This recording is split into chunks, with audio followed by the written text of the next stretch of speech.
Agradecemos as palavras do senhor Hubert Gebara e convidamos ao palco o excelentíssimo senhor Guilherme Afif Domingos, ministro do Estado da Micro e Pequena Empresa, para o seu pronunciamento. Por favor, ministro.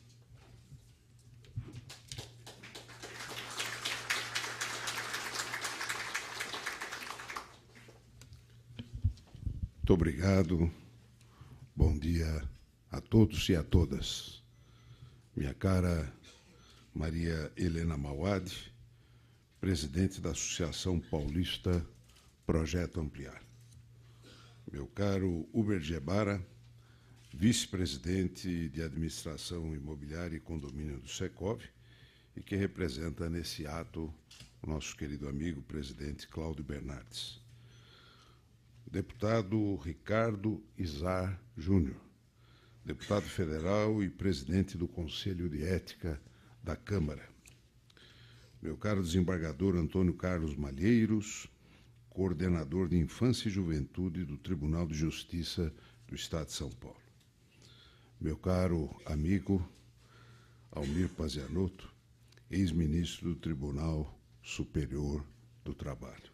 Prazer reencontrá-lo.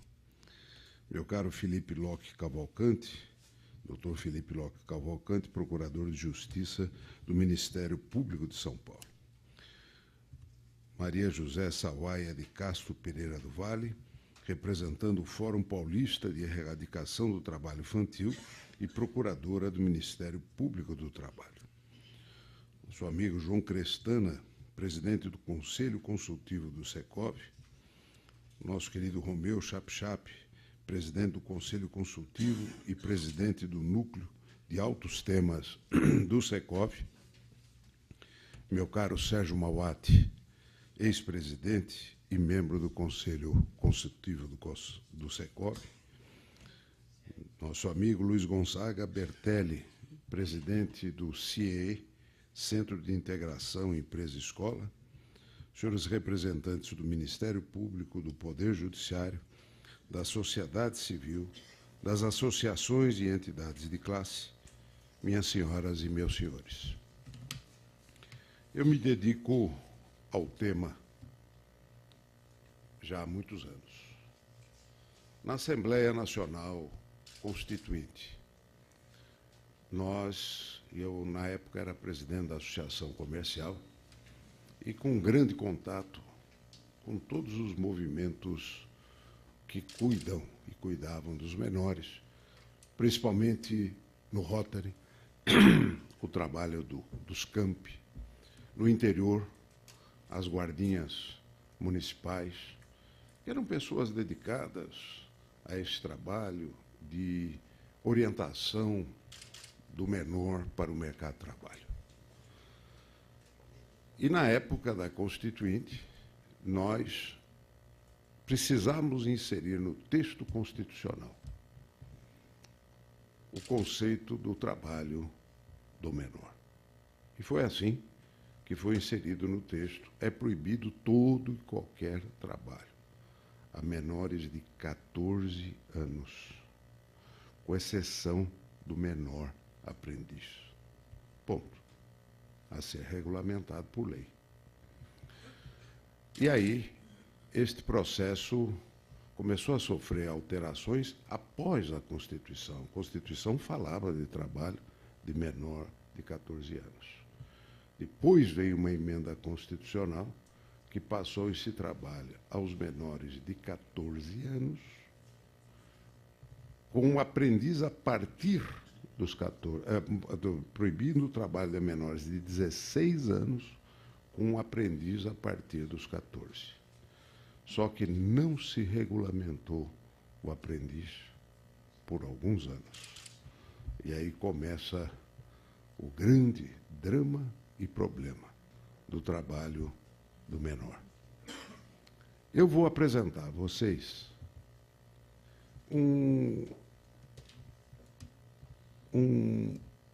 uma apresentação que eu fiz tão logo foi regulamentado o projeto do aprendiz, no ano de 2000. junto com meu amigo Rogério Amato, nós nos pusemos a campo para fazer uma grande e enorme divulgação do que seria a nova lei do aprendiz. E relatando os dramas que nós vivíamos. Este não é um vídeo, é uma apresentação em PowerPoint. Ela tem 11 anos, ou 12 anos. Né? O que foi feito no site já foi a posteriori. Mas essa apresentação eu corri o estado de São Paulo inteiro para fazer um grande mutirão pelo trabalho do aprendiz. Mas eu fiz um diagnóstico, à época, que eu acho que vale a pena a gente repetir. É bom pegar um pouquinho o fio da meada da história para sabermos o momento que nós estamos vivendo.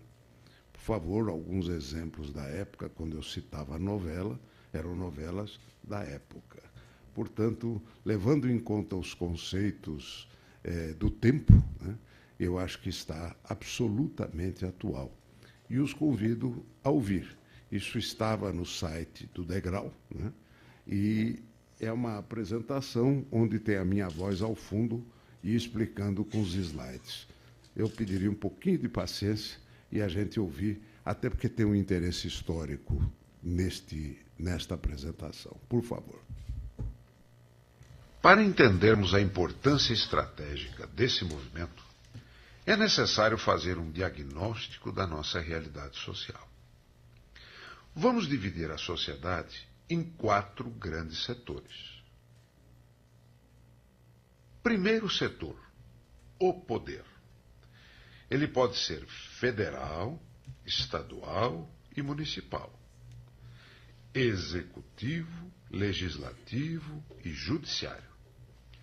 A sociedade transfere cerca de 35% dos seus recursos para financiar o poder. É a carga tributária. Esses recursos devem retornar para a sociedade em forma de benefícios, principalmente para a inclusão social. Começando pela, logicamente, igualdade de oportunidades, que é educação e saúde. Garantia dos direitos, justiça e segurança. Infraestrutura básica, como comunicação, energia, saneamento, transporte e etc. Agora, faça você o julgamento sobre esse retorno. Você está satisfeito com os serviços do poder?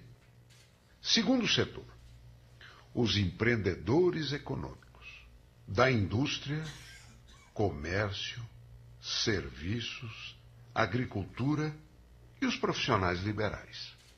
Aqui se incluem os trabalhadores que dependem da ousadia dos empreendedores. Eles têm uma grande característica: assumem riscos. Por assumir riscos, tem um prêmio: o lucro ou o resultado. Sem lucro ou resultado, não sobrevive o sistema. O motor do segundo setor é a competição em regime de mercado. Terceiro setor, os empreendedores sociais. Têm em comum com os empreendedores econômicos uma característica: assumem riscos. O prêmio não é o lucro, mas o cumprimento de deveres sociais como paradigma ético da sociedade. Aqui não se compete. O motor do terceiro setor é o compartilhamento, a solidariedade. Uma grande parte dos empreendedores econômicos é também de empreendedores sociais, como voluntários em várias entidades. Como exemplo, o Lions, o Rotary, a maçonaria, a Santa Casa de Misericórdia, entidades religiosas católicas, espíritas, evangélicas e etc.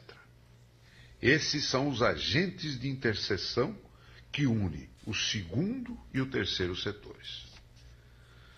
Vamos agora falar de um setor que sabemos existir, que é o que mais cresceu nos últimos tempos: o crime organizado. funciona como uma espécie de metástase infiltrada em todos os outros setores, como veremos. Está presente no primeiro setor, através da corrupção e fraudes. Cada dia se avolumam as evidências na União, Estado e municípios, no Executivo, Legislativo e até no Judiciário. São autênticas quadrilhas organizadas no assalto ao erário. Os que assim agem são tão bandidos quanto um assaltante de rua. Esse é um dos motivos que, quanto mais aumentam os impostos, mais aumentam as despesas. É um saco sem fundo. Está presente também no segundo setor. Hoje não sabemos se quem está concorrendo é um atacadista distribuidor de mercadoria comprada ou roubada. É uma enorme rede de receptação dessas mercadorias com proteção de alguns comparsas do primeiro setor. O roubo de cargas e de veículos coloca o país no ranking das nações controladas por um poder paralelo. Criam-se redes informais de distribuição de mercadorias roubadas, que concorrem com o empreendedor estabelecido que sucumbe à concorrência desigual. Por exemplo, só no último ano foram fechadas 2.000 lojas de discos que não suportaram a avalanche da pirataria. Isso é também uma forma de crime organizado atuando no segundo setor. Quanto ao tráfico de droga, depois da novela O Clone, foi revelado com toda a sua crueldade. Está presente também no terceiro setor, através de ONGs que vendem proteção às empresas que ousam se instalar em seus territórios.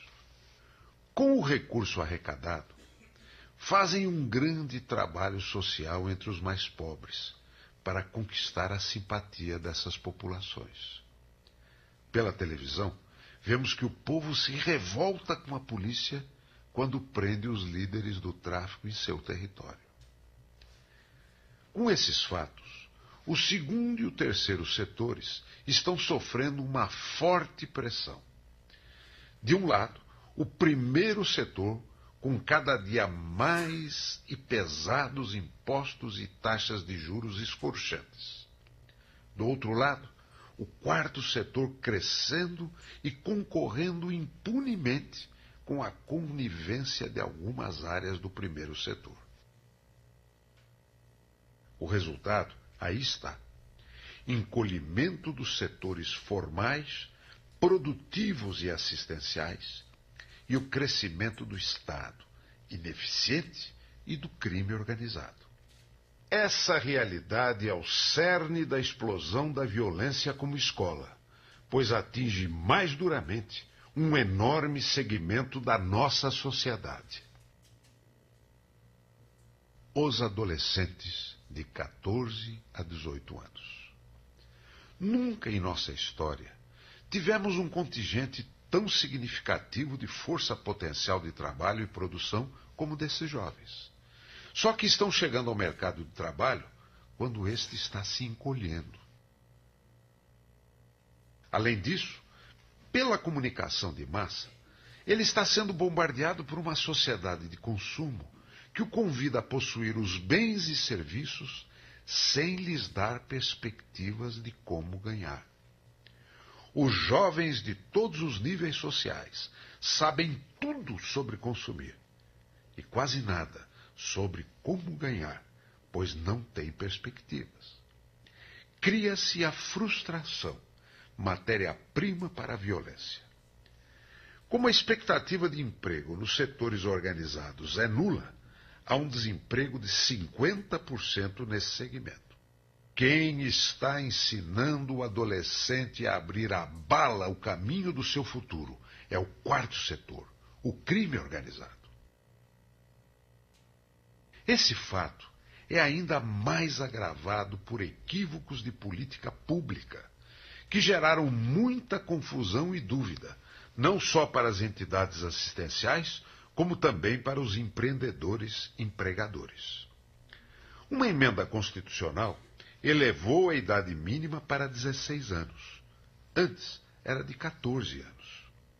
Permitiu também o aprendizado a partir dos 14 anos. Só que esse item não foi regulamentado. O resultado é que a proibição foi imediata, sem chance de aprendizado no trabalho aos menores de 16 anos. A consequência dessa não regulamentação tem sido catastrófica. A ação fiscalizadora foi implacável, acusando empreendedores e entidades de exploração do trabalho infantil. Dessa forma, o adolescente foi equiparado ao adulto na remuneração e encargos sociais. Com o adolescente equiparado ao adulto na remuneração e encargos sociais, somado à crise de desemprego, as empresas passaram a dar preferência às pessoas com experiência, deixando de ser escola para os inexperientes. O resultado, aí está. A explosão da criminalidade, coincidência ou não, acompanhou esse processo. Finalmente, em dezembro de 2000, surge a Lei de Convivência e Aprendizado no Trabalho, regulamentada em dezembro de 2001. Com essa lei, vamos buscar o tempo perdido. Veja o que diz a lei. Primeiro, define o que é o aprendiz. Depois, diminui os encargos. E o salário é o mínimo por hora trabalhada, no máximo 6 horas por dia. Cria também a entidade certificadora. Obriga as empresas de grande e médio porte a terem adolescentes aprendizes entre 5% a 15% dos seus empregados passíveis de formação profissional. Não obriga as pequenas e micros, mas elas podem participar empregando pelo menos um. Acho importante a participação da micro e pequena empresa, pois uma microempresa é uma macrofamília. Ali, o adolescente pode aprender melhor o empreendedorismo. Portanto, vamos esquecer a obrigatoriedade. Vamos falar no dever. É dever de todos, pelo menos, receber um aprendiz. Muito bem. Isso nós corremos o estado inteiro com uma meta de, naquele ano, atingimos uma meta de 120 mil aprendizes só no estado. Tivemos imensa dificuldade, até porque dependíamos do Conselho da Infância e da Adolescência de cada município. Ali havia resistências. Na minha empresa, que foi uma das pioneiras, eu tive que dar murro na mesa e implantei praticamente na marra, né, ao arrepio do desejo das autoridades aqui constituídas. Não foi fácil. E eu sei que depois o processo foi evoluindo. Hoje nós temos... Onde é que está o Bertelli? Está lá. O CIE, inclusive fazendo um magnífico trabalho nesse sentido. Os esforços das entidades, como ampliar e várias outras. E hoje, então, nós temos uma lei. Temos que trabalhar no aperfeiçoamento e na facilidade da lei. Vocês viram quando eu falava da micro e pequena empresa, que ela é uma macrofamília. Eu tenho isso na víscera. E foi por isso que fui convidado pela presidenta a ocupar o primeiro ministério da história, dedicado exclusivamente à micro e à pequena empresa. E saibam que um dos pontos que nós vamos atacar é o ponto da micro e pequena empresa como escola do trabalho. Ela não está na obrigatoriedade da lei, mas nós temos que colocá-la no incentivo da lei. Portanto, nós temos que ampliar e muito o campo de trabalho para o adolescente. Eu também, Marilena, assino embaixo o seu discurso, como o seu, Uber. Nós temos esse conceito de que trabalhar nunca fez mal para ninguém. Ninguém que começou a trabalhar como office boy aos 14 anos, né, ele se deu mal na vida. Pelo contrário, essa é a porta de entrada de trabalhos mais simples, até porque ele vai enfrentar paradigmas de vida, que talvez na sua casa ele não tenha, mas no ambiente do trabalho ele passa a ter. Um chefe, e aconteceu comigo, né, conosco, né, de uma moça que entrou como aprendiz, com 15 anos de idade, e ela se cantou com auditoria, né, porque o chefe era um líder, né, no campo da auditoria. E hoje, mesmo depois que eu vendi uma empresa para uma multinacional, ela está lá galgando os seus postos. Que oportunidade ela teria de ter algum parâmetro de vida, algum paradigma que pudesse estimulá-la? A história mostra imensos exemplos. Só que aquelas entidades, na época que trabalharam nisso, eram entidades sérias. Eu vejo, por exemplo, aquela guardinha de Campinas que foi massacrada pelo Ministério Público.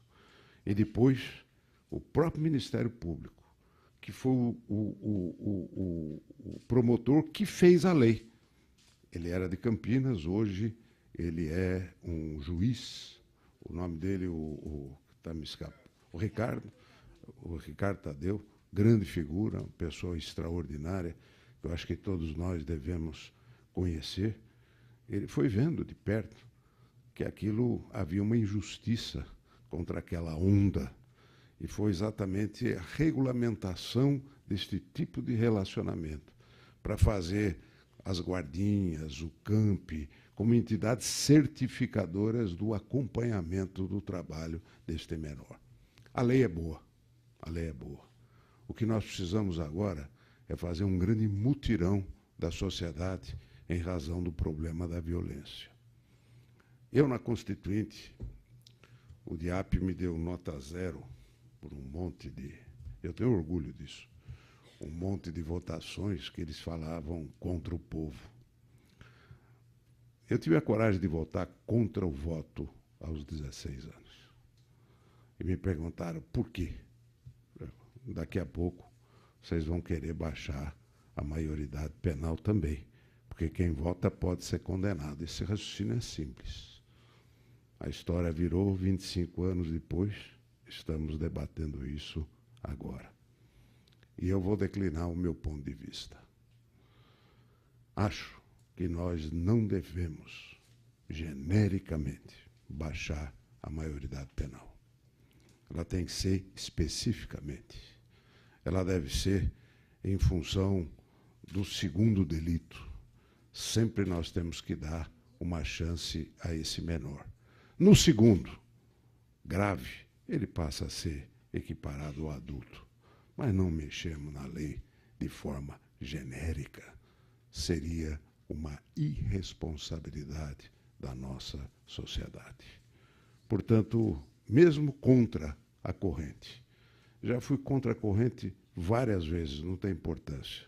Vale o bom senso. Nós temos que ter posições firmes. Conclusão.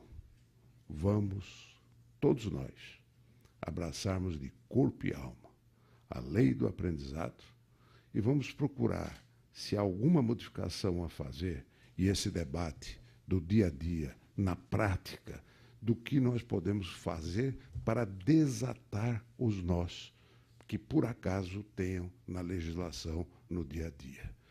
E vamos perseguir esse objetivo. Muito dessas ondas internacionais que vieram capeadas de trabalho infantil eram, na verdade, barreiras comerciais invisíveis impostas ao desenvolvimento dos países emergentes. Nós temos que ser espertos.